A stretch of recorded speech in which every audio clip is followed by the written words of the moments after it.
এই যে এই গরুটাই কিন্তু আমরা কালকে কিনে আনছি, আর এইটা আমাদের খামারেরই গরু, আমরা কোরবানি দেওয়ার জন্য রেখে দিছি। আসসালামু আলাইকুম এভরিওয়ান, সবাইকে ঈদের অনেক অনেক শুভেচ্ছা এবং ঈদ মোবারক। তো আমি হাবিব, আজকে আমি আপনাদেরকে দেখানোর চেষ্টা করব আমরা যে কালকে গরুটা কিনে আনছি সেটাকেই, এবং আমরা যে এবার কোরবানি দিব সেই গরুটাও আপনাদেরকে দেখানোর চেষ্টা করব ইনশাআল্লাহ।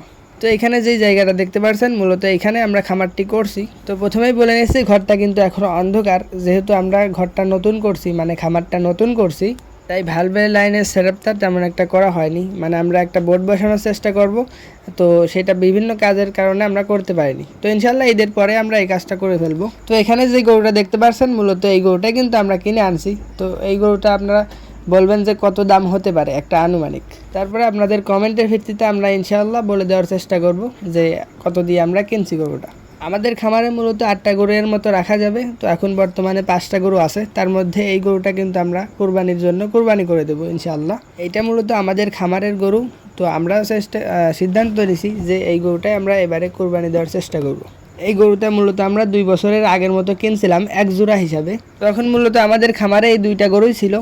মূলত তখন আমাদের খামারটা একদমই ছোট ছিল, একটা ঘর ছিল, জায়গা ছিল না পর্যাপ্ত পরিমাণে। 2টা গরু আমরা কিনছিলাম। তো কিছুদিন আগে এর জোড়াটা কিন্তু আমরা বিক্রি করে দিয়েছিলাম, আর এই গরুটা ছিল। তো আলহামদুলিল্লাহ এটা আমরা কোরবানির জন্য রেখে দিছি। আর আমরা যে কালকে গরুটা কিনে আনছি, এই গরুটার কিন্তু দেখেন এখনও মাথায় শিং ওঠে নাই।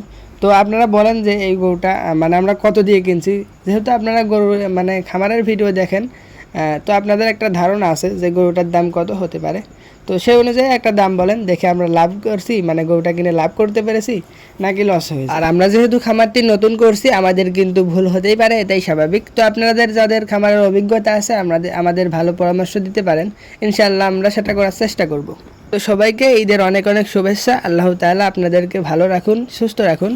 তো এভরিওয়ান, আজকের ভিডিওটা মূলত এই পর্যন্তই ছিল। সবাই আমাদের জন্য দোয়া করবেন, আল্লাহ তাআলা যেন আমাদের হালাল ব্যবসায় বারাকা দান করেন। তো আসসালামু আলাইকুম ওয়া রাহমাতুল্লাহ।